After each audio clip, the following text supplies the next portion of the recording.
This is the old top rail. This half is still the original piece. As you can see, the steel at the top is pretty good. As you go down, it gets more and more holes in it, like a cheese. So does this one. But the good news is most of the middle of these supports is pretty good. They're all pretty solid, these ones. Now this is the new top rail, which has been made on two small thickness pieces of this timber over here. It's extremely hard. It's rainforest timber that was salvaged from someone who was going to throw it away. Complete waste of money and a complete waste of a poor tree. So I've rescued it all and I'm going to use it. So the top rail is going to go in all the way along, and then I'm going to remove the one under it, this one, put a new one of them in. I'm starting at the top and I'm working down. The theory is that I can get enough solid fixings on here so that the whole thing becomes solid once I've done about half of it, starting from the top down. I can't start from the bottom because there isn't any bottom to start from. You can see the whole thing is completely rusted to pieces. So it's got to be jacked up and supported like this, but better. Every one of these supports is going to have a little pile of bricks under it, and hopefully we'll get the whole thing level again. It's been neglected for many years. So this one's just been cut and the edges have been chamfered using this very old giant bolt shave given to me by my friend Joseph. This is going to join onto the one you've just seen, and the construction is thus: a small one and a big one go together with a gap, and this gap will be filled with packer, like insulation or timber, to get the required thickness. Then I'm just using this cheap skill saw to do the cutting at an angle. So this is a new tin I've just purchased, and as you can see, look, the word small is still visible after the primer goes on. They want you to use 2 coats of primer before the undercoat. I want this wood to look beautiful, and this has been outside for about 20 years. It's not even got the slightest bit of mould or rot, but I'm painting it anyway because paint costs nothing, as they say in Holland. This has now had 2 coats of the primer, and as you can see, you can still see through where it says big. And this has had 1 coat of the undercoat, which is the second part of the system. And this is the outside one, which is big, and the inside one, which is small. And these are going to be bolted together with a little gap, and that forms the curved shape of the roof. And there's lots of these to make, getting cut and painted. Today one of the jobs is to remove these big bolts from the top rail. This is a little, like a washer, so I've made some more of these. And these seem to be just either side of the door frame. I don't quite know why they've used them. And the technique is to cut through with an angle grinder as much as you can, and then hit it with a hammer, and it splits, and then you can bang them through. Some of these smaller ones, they can be done with the knock knock knock, tap tap tap method, which will get them loose, and then you can just cut through here with a grinder a little bit. And the frame is rusty, but it's not too bad. Can't be that bad. Look, there's a ladybird living here, so it must be safe. So the basic technique is to paint what's good, and here, as you can see straight through, there's holes. It's been painted because I'm going to put a plate on here which fits all the way up to the top, and it will be held on by every bolt, so that's not too difficult. Some of the other bits though, this one is, you see the way this stuff kind of delaminates itself, and here it's very weak at the bottom. Luckily the outside one is still good. This is the old door handle where the door went into. And this is the place where the door slid along. So these ones are very, very solid. So every single one of them I've seen just has a little wide brush over, like this one, and they can be painted up and they're going to be good.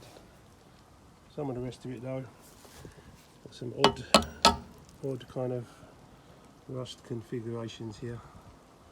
And interestingly, these letters, which you can't see very well now, once they've been brushed over and painted, you can see that says Appleby, and it looks like Frodingham or something, just up there, and then it says made in England.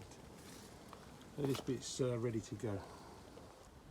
The top bar on the front has now been offered up, and inside the holes I've drawn a little circle, and I've written the size of the nut and the bolt, which is 12mm, and this clamp is here to make sure they're parallel. It's sighted along the top and it's dead straight, and it sticks up just 3mm above the steel. And the important thing is so there's a joint here, and I'm going to stagger, so this one's going to have another one on the back, so it's the same thickness as that one at the back there, and that will make it like one beam. As it is, it hasn't got a lot of strength. So the top rail is now just lightly bolted on in its final position. This one here, you can see the lug is rusted away. It's going to have a plate put behind it, and then that's going to have like a tube washer and another plate to make it. It was same distance out from here. Not quite sure why they did that. This doesn't seem like much, but it is a minor victory, because now I can take accurate measurements downwards and everything will become precise. Whereas before, measuring off this, see the one at the back is all rotten. You can't take any accurate measurements from this rubbish, you know. So things are going quite well. Today I am putting the first coat of Hammerite onto this end, and the remarkable thing is that I've only used just about a third of a tin so far, and it's been going on thick. Really, really good spray. Hammerite. Actually, you can't see, but it's there above the hammer finish, and these sections here obviously need attention. So I've just painted round them so it stops the main area getting any worse. And I'm just doing 5 minutes on, 5 minutes off, in between waiting for the sun to charge up my solar.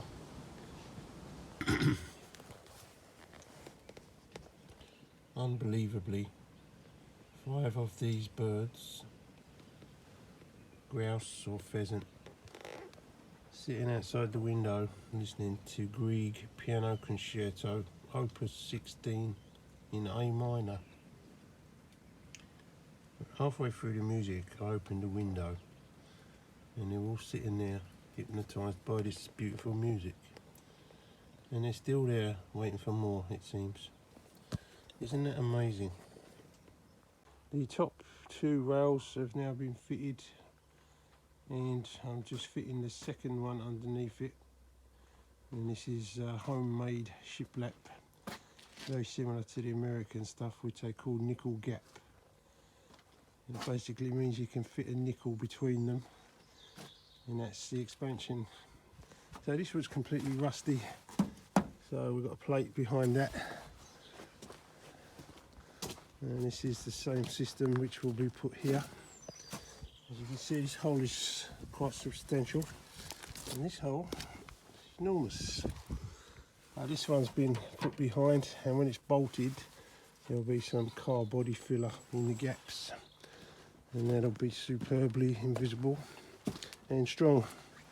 And here, a lot of these uprights were compromised by rust, so this farmyard scrap has been drilled to line up.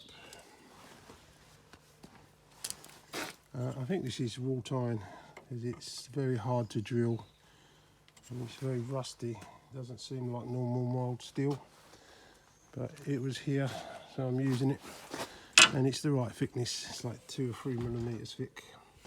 Today I'm making this old door, turning into a piece of metal that fits here. After carefully marking it out, it's put on this table and clamped and hit with a hammer, and that's the underside, and that fits the gap. When things look really bad, just have to look around. So here there's nothing to go off, but if I just pan over here, you can see the original bottom. That's this bit. This is curved round, and that comes up the same height as that, and I've got that, and I'm making this bit, and then that's going to have the plate screwed on here as well.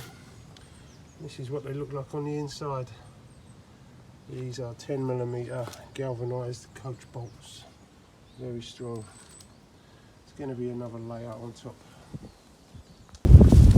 So this is what the plate looks like when it's fitted.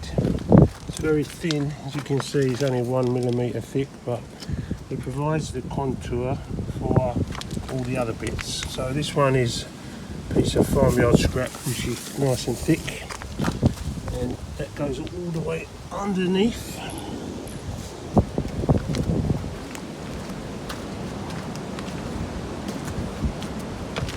And there will be another one in line with the bolts down here, which will be thicker, and then after that's put in, there'll be brackets off this back end, and even after the new wood is fitted here, I may have another sheet of steel in the corner to give it extra strength.